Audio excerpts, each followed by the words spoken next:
The main command hall of the Imperial capital world was never truly quiet, but on that rotation it felt routine.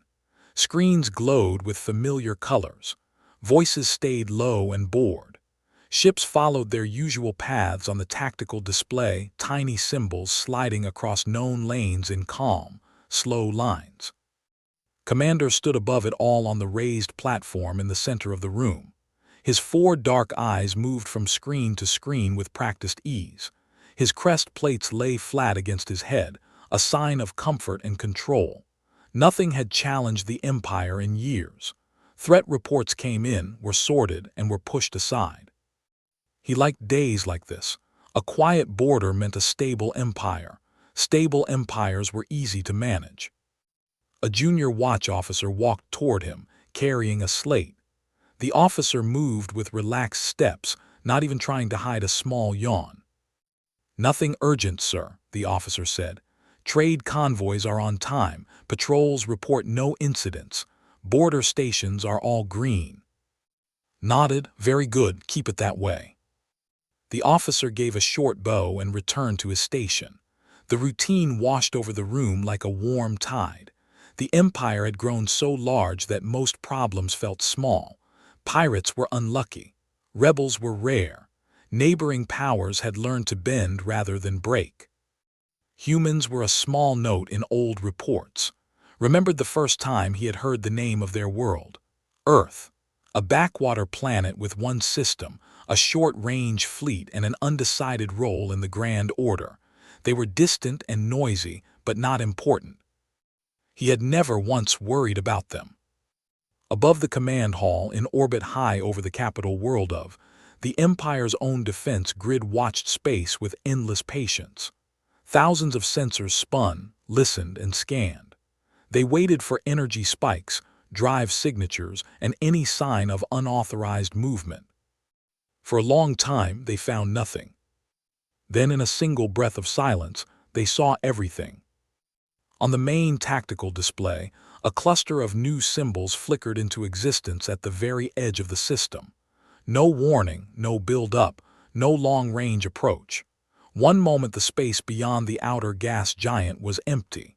The next, it held shapes that did not match any known ship catalog. The watch officer who had just delivered the peaceful report looked up at his console. At first he thought it was a glitch. The symbols were dull, gray, and oddly shaped. The drive signatures came back as unknown. He tapped the screen. The symbols stayed. "Commander," he called, his voice now. "We have a sensor event on the outer rim." Turned. "What kind of event? A flare, debris?" "No, sir. Multiple contacts. They appeared all at once. No approach vector recorded." His crest lifted a little. He walked down from the raised platform and moved behind the officer's station. The screen showed a wide view of the system, with the bright star at the center and the orbits drawn as thin rings. Near the edge, a new cluster of contacts glowed. "How many?" he asked. "Initial count is 12, sir. No, wait," the officer swallowed. "More are arriving." On the display, the count jumped. 12 became 20, then 30, then 40. Around the room, other officers began to notice. Conversations faded. Heads turned toward the growing cluster. The normal noise of the hall thinned into a strange quiet, broken only by the beeping of alert tones as more symbols appeared. "Are we sure the grid is stable?" asked. "Run a diagnostic." "Already running, sir," another officer said from the support station. "Grid is stable. No fault reports. Power levels are normal. The contacts are real." Felt a cold edge slip into his thoughts. Identify them. Cross-reference with all known Imperial and foreign designs. The watch officer's fingers moved fast across the console. The system searched the database. For a brief moment, the word "processing" flashed on the screen. Then a result appeared, highlighted in pale blue. "Unknown class, unknown origin, no match found." "No known designs, sir," the officer said quietly. Someone in the back of the hall muttered a curse under their breath. Others shifted in their seats. The easy calm of the morning was gone. Open long-range scan, ordered. I want detailed images and energy profiles. The hall moved at his command. New lines of data scrolled down the screens. The shapes of the distant ships took form. They were angular in some places and smooth in others, built for purpose rather than display. Thick hulls, heavy mass, dense energy cores that hummed like contained storms. They looked like warships. Drive type asked. Not standard, the scan officer replied. They are using some kind of compact jump system. Field readings are unusual. It looks like they did a short, silent jump directly into system space. That is not possible, said. And yet they are there, sir, the officer replied. The ships began to move. Not fast, not yet, but with a steady, confident pace toward the inner system. Their formation stayed tight and clean. No drift, no hesitation. A soft alarm tone sounded. The room lights dimmed slightly, shifting into alert mode. A red line appeared along the walls above the consoles. System Defense Grid recognizes an unregistered approach, a mechanical voice announced. Recommend heightened readiness. Straightened his shoulders. Signal Central Defense. Bring all orbital platforms to stand by. Have the inner fleets move to intercept range, but they are not to fire without my order or council approval. Officers repeated his commands into headsets. Messages flashed out through secure channels. On the display, Imperial defense icons began to wake and move. Commander, another officer called. We are receiving a preliminary symbol class suggestion from the long-range system. Put it on the main display, said. The class name appeared in a clear line of text at the bottom of the screen. It was written in the trade tongue, but the origin tag made Crest rise in shock. Human. Stared at the word. For a second it did not make sense. Humans did not have fleets that could appear like ghosts at the edge of an imperial capital system. Humans were supposed to be busy arguing with each other over trade, resources, and small border claims. This must be an error, he said. Run it again. The officer ran the check a second time. The result was the same. Human. Are we picking up any identifiers? Asked. Ship names, fleet tags, anything. Their transponders are silent, the officer replied. But the system insists on the origin tag. Energy patterns match human drive design, but they are stronger than any human ships on record. Around the hall, the first threads of panic began to show. How did they get here without passing any border station? Someone asked. Did they come from another system? Another voice said. No one can jump like that. If they are human, they should not be able to build ships that large. Questions bounced off the walls. Felt his own doubts rising, but he forced his crest to settle and his voice to stay firm. Silence, he ordered. The word cut through the noise and brought the hall back under control. We will not fall apart over an unknown. We will respond with order and information. The hall quieted. The officers looked back to their screens, their movements still quick but more focused. Open a broad hail, said. Standard greeting and demand for identification. Use the main Imperial channel. A communications officer nodded and began to speak into a mic. Her voice flowed out through the system, carried by beams and waves. Unidentified vessels, you have entered restricted Imperial space without clearance. State your identity and purpose. Power down your weapons and hold position. The message repeated in several major languages. The human fleet did not answer. It simply continued to move inward, its formation tightening into layered ranks. No response, the officer said. Send it again, said. They sent it again. Silence answered. On the display, the human ships reached the orbit of the outer gas giant. They pivoted as one, adjusting trajectory. New readings appeared. Commander, the scan officer said, his voice tense. We are detecting additional jump signatures. More ships appeared behind the first wave, then more behind those. The cluster grew into a cloud, then into a wall. Dozens became hundreds. The Empire had many fleets, but to see so many foreign warships arrive without warning was something had never imagined. His mind reached for explanations, some new alliance, a rebellion, a hidden rival, but the origin tag stayed the same each time new ships appeared. Human. Bring up every human file we have, said.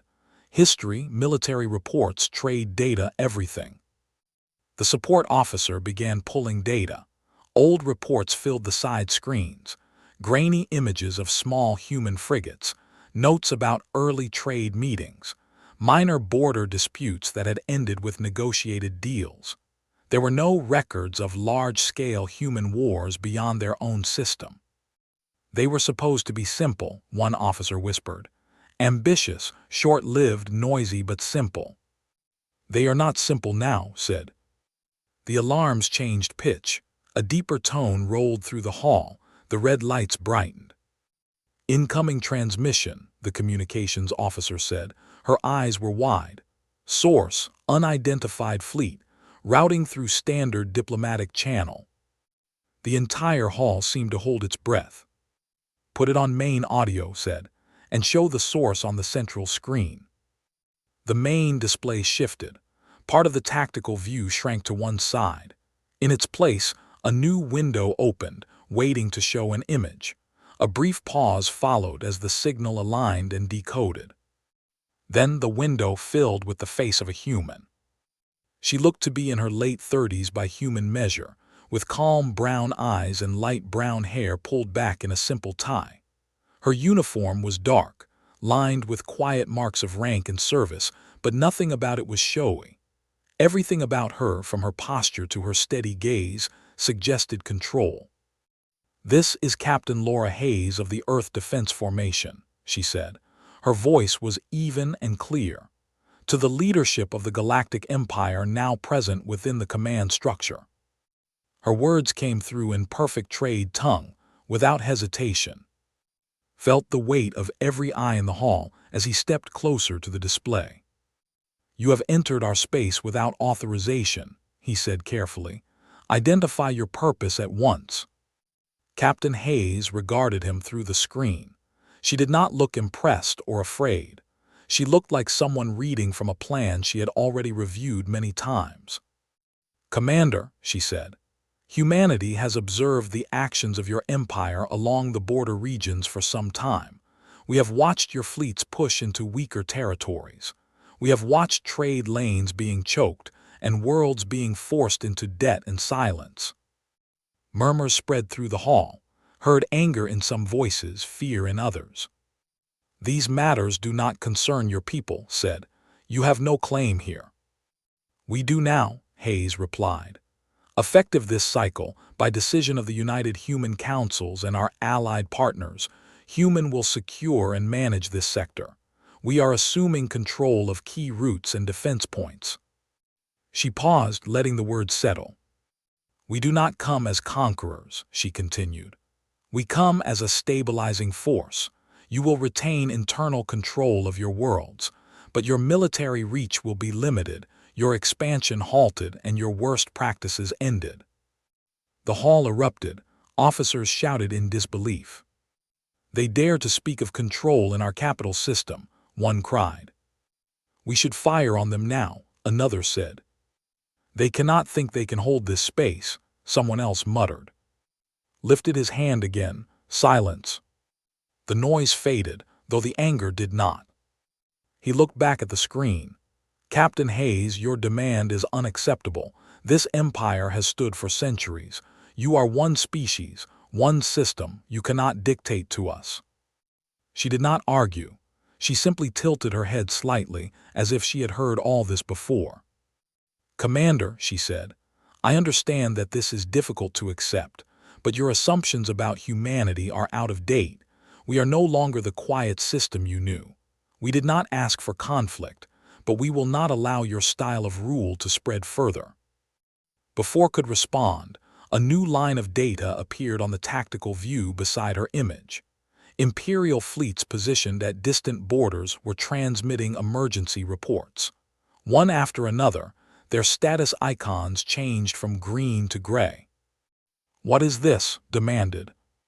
"We are receiving updates from outer sectors," an officer said, staring at his screen. "Imperial fleets in 3 border regions have been disabled.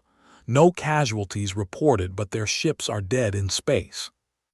"By whom?" asked. "By human forces," the officer whispered. Hayes watched him. She had to know what reports were arriving. "We have already demonstrated our capability," she said. "In each case, we disabled your fleets without destroying them.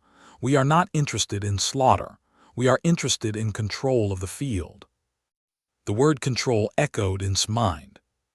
The Empire had always been the hand that pushed others into line. Now, for the first time, another hand was pushing back, and it belonged to a species they had all believed would never stand in front of them.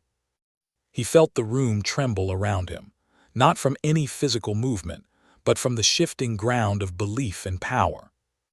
"You will have a choice," Hayes said, her voice still calm.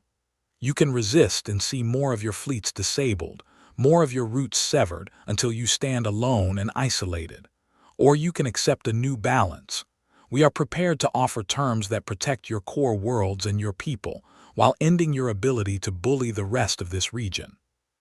Realized that she was not bluffing.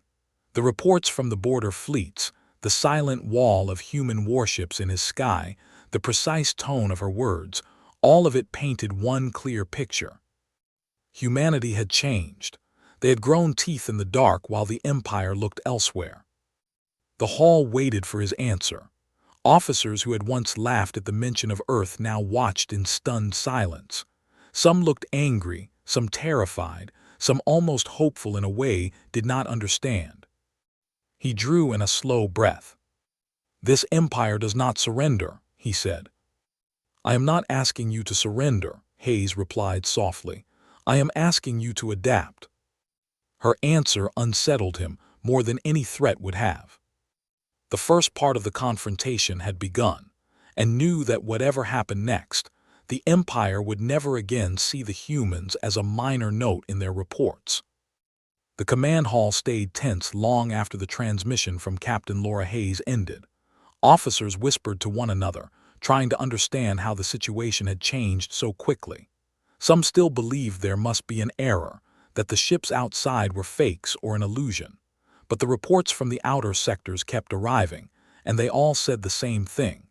Human fleets were real, and they had already disabled several Imperial forces without a single casualty. Commander stood in the center of the hall, trying to keep his breathing steady. He knew the Empire depended on him to stay calm, but the weight of the moment pressed on him like heavy stone. He looked at the tactical screen again. The human ships were still moving through the system in a steady formation. Their engines glowed with faint blue light, and their hulls stayed cold and hard, like dark metal mountains drifting in space. The closest Imperial defense fleet had moved into position near the outer moon. On the screen, Imperial symbols formed a wide arc around the incoming human ships. The Imperial ships were smaller and thinner, built for speed and intimidation, but suddenly they looked weak. "Commander," one of the officers said, breaking the silence, "the Council is requesting an immediate update. They want to speak with you in the strategy chamber." Nodded. "Very well. You will maintain watch here. If the humans make any sudden movement or open fire, contact me at once." "Yes, sir." Walked out of the command hall, moving through the curved corridors of the Capitol complex. The lights dimmed slightly in alert mode, casting long shadows along the walls. He could feel a shift in the atmosphere of the building. Every worker he passed looked tense. Some held their communication devices tightly, checking updates. Others whispered to each other, their eyes full of fear. When he reached the strategy chamber, the doors slid open to reveal the Imperial Council gathered in a semicircle. The council members were dressed in formal robes, each marked with the symbol of their authority. They stood around a large round table where a projection of the incoming human fleet floated like a ghost. "Commander," the council leader said, folding his hands, "we require an explanation for the situation." Bowed respectfully, "The human fleet has entered our system without warning. Their numbers are increasing. Their technology appears advanced, far beyond what our old records suggest." One council member slammed his hand on the table. "Humans are not capable of this. They are a small race. We have records showing they struggled even in simple border disputes." "That may have been true in the past," said, "but something has changed. Their ships are powerful. Their ability to disable our fleets without destruction is proof of advanced technology. We cannot underestimate them now." Another council member leaned forward. "Why are they here? What do they want?" Repeated the message Captain Hayes had given. "They say they are here to take control of this sector. They claim our empire has acted unfairly in border regions. They say humanity will now manage trade routes and defense lines to maintain peace." "Peace?" a council member whispered. "They want peace by controlling us." "It appears so," said softly. For a moment the room stayed silent. The council members looked at each other, their expressions mixed with anger and disbelief. "We cannot allow this," the leader finally said. "We must defend our authority." "With respect," replied, "if we attack them now, our fleets will fall. Their ships are prepared. They have appeared across our entire border at the same time. They knew where our fleets were. They knew how to disable them without harming our soldiers. This means planning, intelligence, strategy. They are not acting lightly." Some of the council members shifted uncomfortably. The truth was difficult to accept, but refusing to accept it would be far worse. "What do you suggest, Commander?" the leader asked. Took a slow breath. "We must gather information. We must understand what humanity has become. We should attempt negotiations again, but from a position of caution. We cannot act blindly." The council whispered among themselves. After a moment the leader nodded. "Very well. Continue speaking with them, discover their intentions, and find out how they built such fleets without our knowledge." Bowed, "Yes, council leader, I will proceed." As he left the strategy chamber, he felt a strange heaviness in his chest. He knew the council wanted answers quickly, but answers would not come easily. There were too many unknowns. When he returned to the command hall, he found the officers still watching the screen with wide eyes. The human fleet had slowed its approach and taken a new formation near the planet's outer orbit. It looked like they were waiting. "Commander," the communications officer said, "we are receiving a new message." "From the humans?" "Yes, sir. It is from Captain Hayes again." "Stood straight, put it through." The screen brightened again with the image of Captain Laura Hayes. She stood on the bridge of her ship, calm as before. "Commander," she said, "I hope your council has received my message. We are prepared for a peaceful discussion. To demonstrate our intentions, we will send a diplomatic team to your capital. They will be unarmed."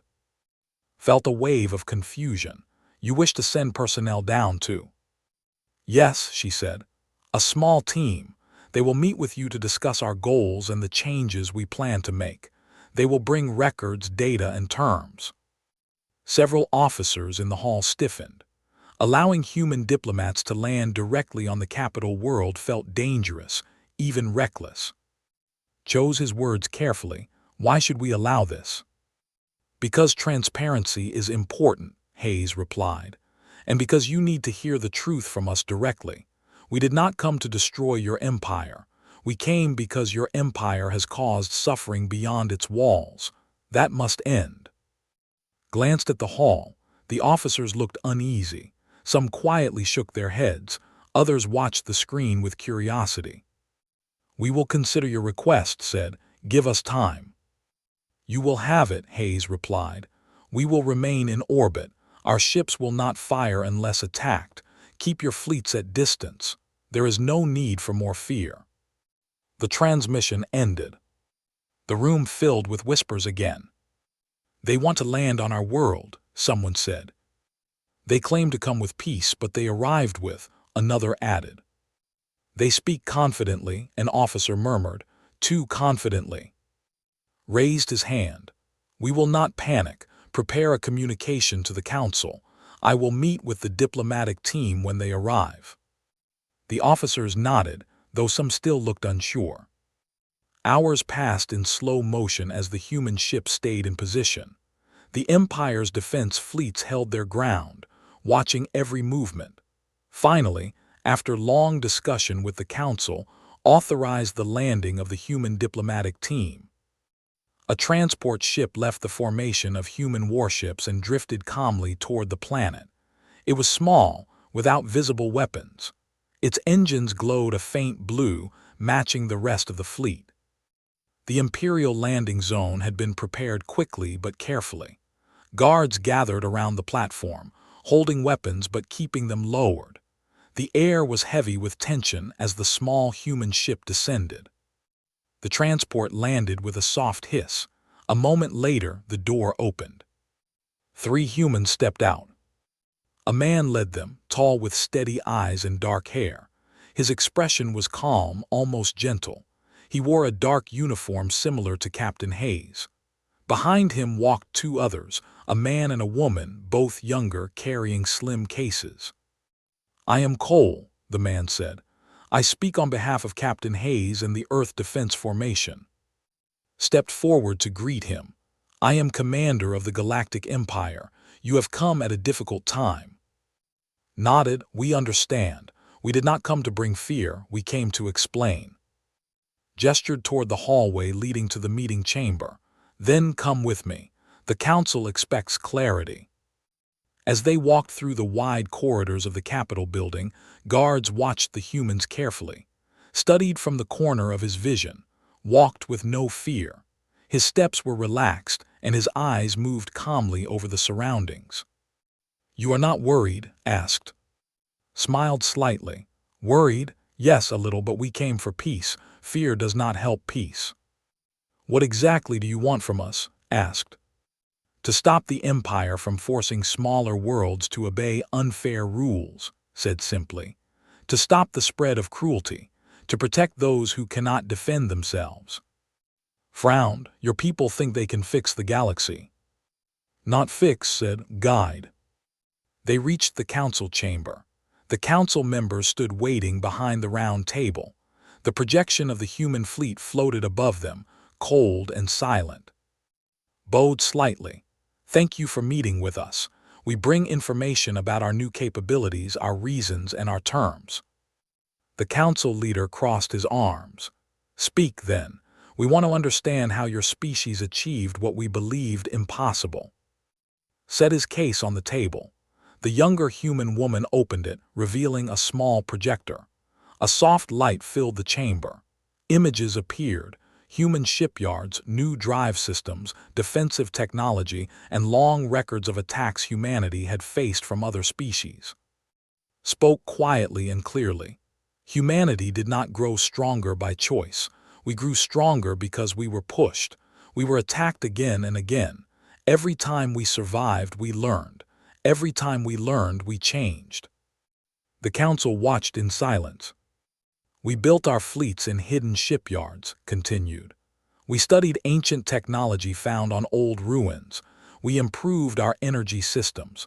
We trained.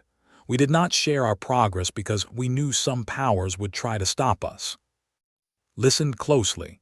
Each word spoke felt honest. There was no pride in his voice, only truth.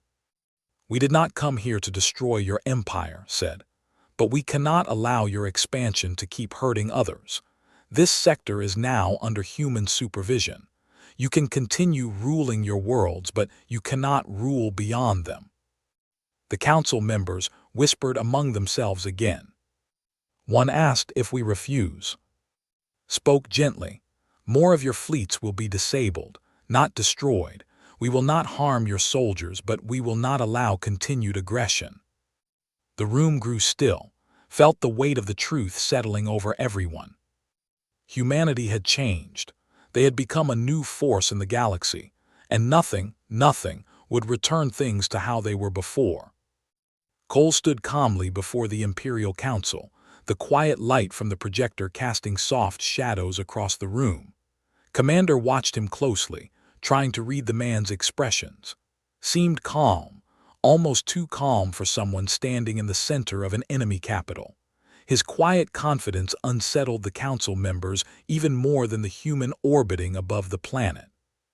The projection continued to show images and information from the human side, shipyards hidden in deep asteroid fields, advanced jump drives, training programs, and agreements with smaller worlds that had once been ignored by the Empire.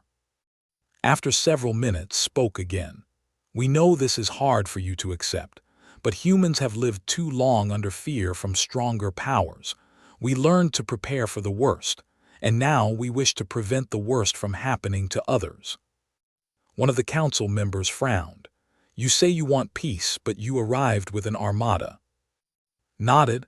"Because you would never listen if we came with empty hands. You respect force, so we brought force, but not to harm you, only to show that we cannot be ignored." The council leader leaned forward. "You expect us to trust you, to let your fleet stay near our worlds." "No," said softly. "We expect you to understand that change is here. You don't have to trust us today, but you will see our actions, not only our words." Studied's face. There was no arrogance in the man's tone, no cruelty, no desire for domination. Instead, there was something had not seen from Imperial leaders in years: sincerity. The council continued questioning. They asked about human strength, numbers, technology, and goals. Answered each question calmly, though he avoided giving specific military details. The younger human woman added information when needed, showing data records from their case. After almost an hour of discussion, the council leader raised his hand. "We need time to consider your terms. For now, return to your ship." Bowed slightly. "Of course, we will wait in orbit. We do not want conflict." Escorted the humans back through the corridors. Guards followed at a safe distance. Some looked nervous, others stared at the humans with distrust. As they walked, turned to, "You understand that many in our empire will not accept this easily. There will be resistance." "I know," said, "but we will not push them with violence. We will show them a different way." "A different way?" asked. "Yes," said, "a way where the strong protect instead of dominate. A way where power is used to lift others, not crush them." Felt something shift inside him. These were not words he expected from a representative of a powerful fleet. Most powerful leaders spoke of order, control, or conquest, spoke of responsibility. When the humans reached their ship, they boarded with quiet professionalism. The transport rose into the sky and disappeared toward orbit, leaving the landing platform empty and silent. Watched it go, feeling unsure for the first time in his long career. The Empire had always acted with confidence, believing itself unchallenged. But now, humans, once seen as a minor species, were showing a strength that came from hard lessons rather than arrogance. He returned to the council chamber for further discussion. Voices were raised, tempers were high, and fear spread easily. Some council members argued for war, others for surrender, and a few demanded a full investigation into how humans had grown so powerful. Kept his voice steady. "We must not act in panic. We need more information. I will study their actions, their technology, their patterns. If they truly want peaceful control, then we must understand how to live with this new balance." The council leader sighed. "Very well, Commander. Continue your work, but be cautious. If they betray us, our empire must be ready." Nodded and returned to the command hall. The hall was filled with a quiet buzzing sound from dozens of screens. Officers watched the human fleet with nervous eyes. The ship stayed in perfect formation, each glowing faintly. They did not fire any weapons. They did not move aggressively. They simply waited. "Any updates?" asked. "Nothing hostile," the watch officer said. "They maintain distance. Their internal communication is encrypted, but we detect no weapon charging." Looked at the display again. They are patient. The hours passed slowly, and reports from across the Empire continued to arrive. Many border fleets reported being disabled by human forces. Not destroyed, not harmed, disabled. One officer turned to, "Why would they spare our soldiers? They had the advantage, they could have attacked." Answered quietly, "Because they did not come to kill, they came to control." The next morning cycle arrived. The human fleet remained in orbit, motionless and calm. Finally, a new message was received. "Commander," the communications officer said, "it is Captain Hayes." "Put her on." Hayes appeared on the main screen again, her expression the same calm mask. "Commander," she said, "I am here to confirm our intentions. We will not fire unless attacked. Our diplomatic team has shared our plans with your council. Now we wait for your decision. If needed, we will assist in restoring stability in your outer sectors." Kept his voice firm. "We are reviewing your terms. The council needs more time." "You shall have it," Hayes said. "Humanity understands patience. We have waited many years to reach this moment." The screen faded. For the next few days, the Empire lived in a strange balance. Human fleets stayed above the capital and at multiple border regions. Imperial fleets remained defensive but did not attack. The council met daily to discuss the situation, but they could not agree on a response. Meanwhile, Commander continued learning. He read human records left by the diplomatic team, stories of invasion attempts, desperate battles, alliances formed, wars endured, and tiny victories won with stubborn determination. Humans had suffered, but instead of breaking, they had grown stronger.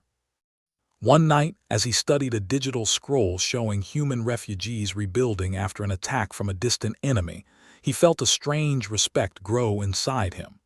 Humans were fragile in body but powerful in spirit. They rose after every fall. A message alert blinked on his personal console. It was from Cole. "Commander," the message said, "if you wish to understand us more, I can meet with you privately.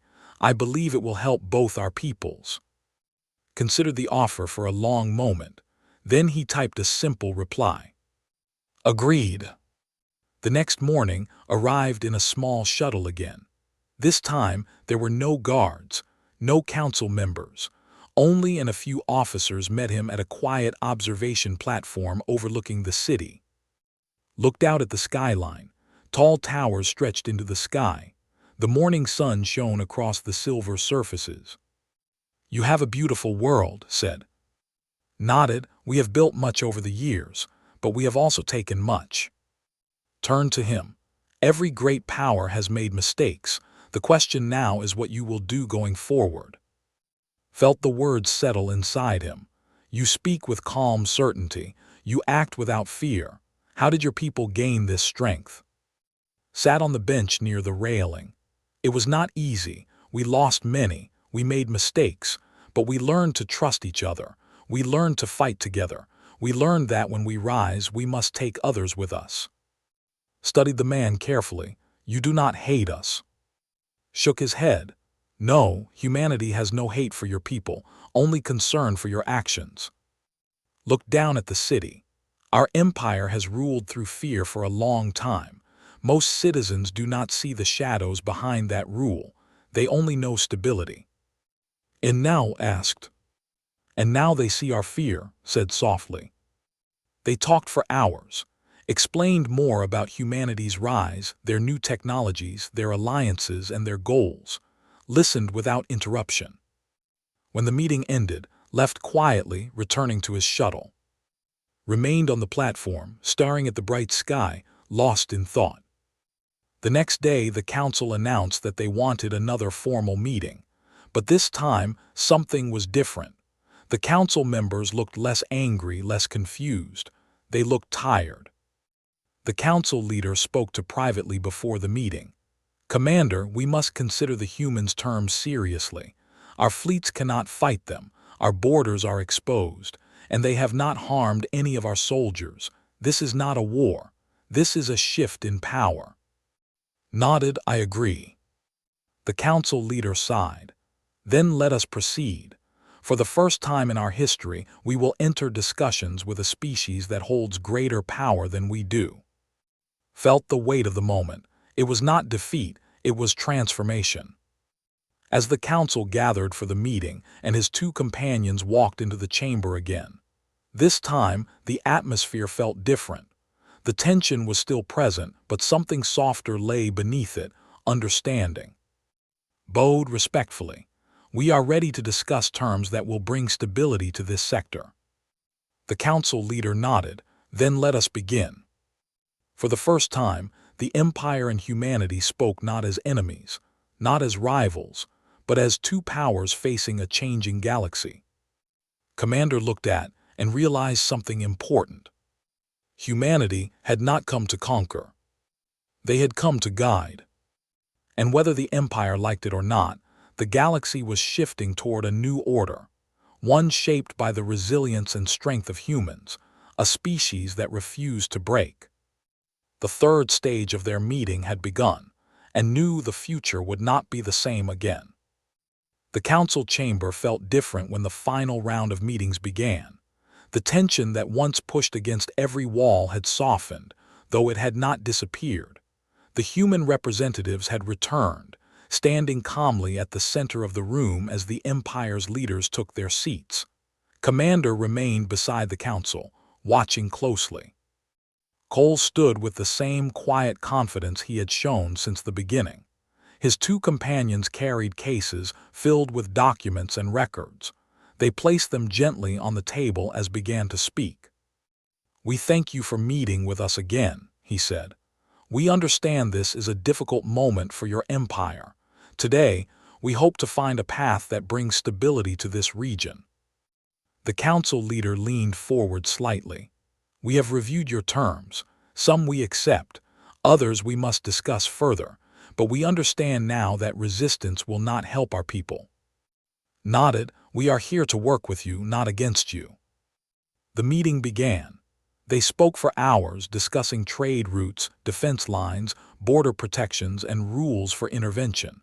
Explained the plans with patience, stopping whenever a council member asked for clarity. Not once did he raise his voice or show frustration. Humans were direct but gentle. At one point, a council member asked, "What if we refuse to follow your guidelines in the future?" Replied in a steady voice, "Then we will remind you of our agreement. If needed, we will disable military systems again. But we hope it will never reach that point. Our goal is partnership, not control through fear." Noticed how the council listened more seriously to this answer. Humans did not hide their abilities or intentions. They spoke openly about their power, and they spoke openly about their desire to avoid violence. After many cycles of negotiation, the council requested a private break. The human team stepped out of the chamber, leaving the Empire leaders alone. Inside, the council argued briefly, but the debate felt different now. There was no shouting, no anger, only tired voices trying to make the best decision for their people. Finally, the council leader turned to, "Do you believe these humans speak the truth?" Hesitated. His eyes moved to the window where the human fleet waited silently in orbit. "I believe they speak with purpose," he said, "and I believe their purpose is real. Their actions show more restraint than any power we have faced. If they wanted to conquer us, our world would already be ash." The council members exchanged looks. "Then we must accept this new order," the leader said quietly. When the humans returned to the chamber, the council leader stood. "We are prepared to sign an agreement. Your fleets may remain in this sector as guardians, and we will cooperate with your policies." Bowed his head. "Thank you. Humanity will honor this agreement. We will work with you to build a more stable region." The signing took place on a digital panel in the center of the table. Each council member pressed their seal into the system, and his team added their names last. It was done. The galaxy had changed. After the meeting, walked through one of the quiet garden paths of the Capitol building. The air smelled of warm soil and bright flowers, a peaceful contrast to the chaos of the past days. "You guided the council well," said. Shook his head. "I only guided them because you showed restraint. If your people had acted with anger, they would never have listened." Smiled. "Humanity has known anger, we have known fear, but we have also learned how little they help in the end. We want something better now." Studied the man's face. "Why come here first? Out of all the empires and states in this region, why did you choose ours?" His expression grew thoughtful. "Because your empire has the greatest influence. If you fall into chaos, all nearby worlds suffer, but if you change, they will follow. You can lead this sector into peace or into conflict.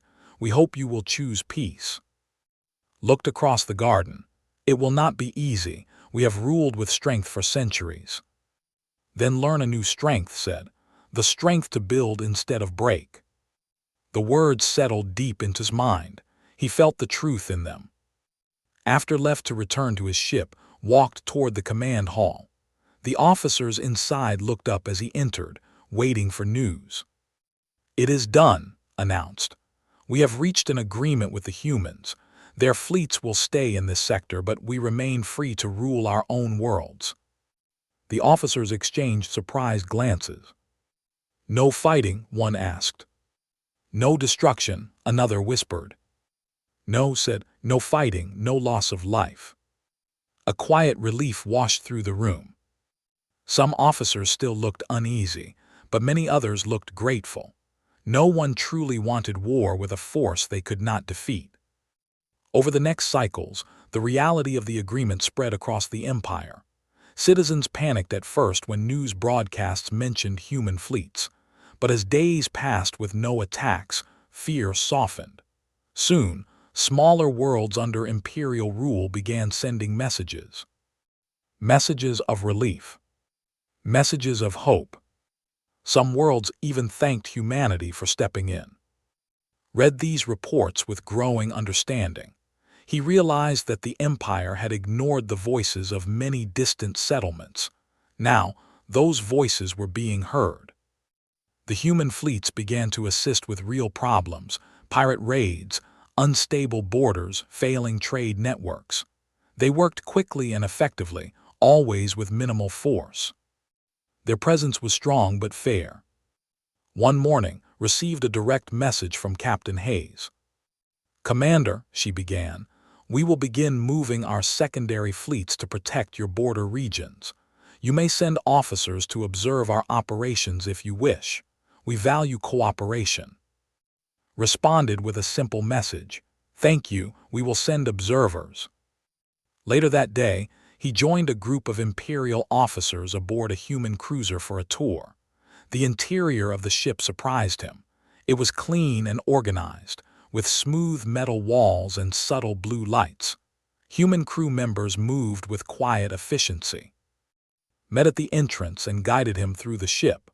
They walked past engineering rooms filled with advanced systems and past training chambers where human soldiers practiced with calm discipline. At one point, an Imperial officer asked, "Why do your people trust each other so much? Our fleet members always watch each other for signs of disloyalty." Answered, "Because our people learned that distrust weakens us. We cannot face threats alone. Unity is our strength." Felt the words strike something deep inside him. His empire had grown strong through dominance, but it had also grown fragile because it ignored the needs of others. At the end of the tour, stood with at the large observation window. The stars stretched across the sky, and the human held formation like silent guardians around the planet. "Your people changed everything," said quietly. Nodded. "Change was needed." "Will you stay forever?" asked. "Only until the region is stable," replied. "We do not want to rule your empire. We only want to stop the harm and bring balance. When the time is right, we will leave." It was the first time truly believed those words. Over the next cycles, cooperation deepened. Imperial officers learned from human strategies. Human officers learned about the empire's politics and culture. Joint missions began to restore troubled border worlds, slowly healing wounds created by years of Imperial pressure. Felt something unexpected growing between the two sides. Trust. One night, as walked along the balcony of the command hall, he looked up at the sky. The human ships glowed faintly in orbit, steady and peaceful. He felt no anger toward them anymore, only understanding. For the first time in many years, he felt hopeful about the Empire's future. The message from arrived shortly after. "Commander," it said, "the galaxy is changing and we are changing with it. Together, we can create a better future than the one we inherited." Closed the message and looked out at the stars again. Humans had come without warning. They had taken control without firing a single destructive shot. They had brought fear at first, but now they brought stability. And as stood beneath the night sky, he understood something important. The Empire had not been conquered. It had been guided toward a new beginning by a species that refused to remain small. Human remained above the planet, silent and powerful, symbols of a new order. A better future had begun, for both humans and the Empire, and Commander felt ready to walk into it. The galaxy, once full of fear, now waited with cautious hope.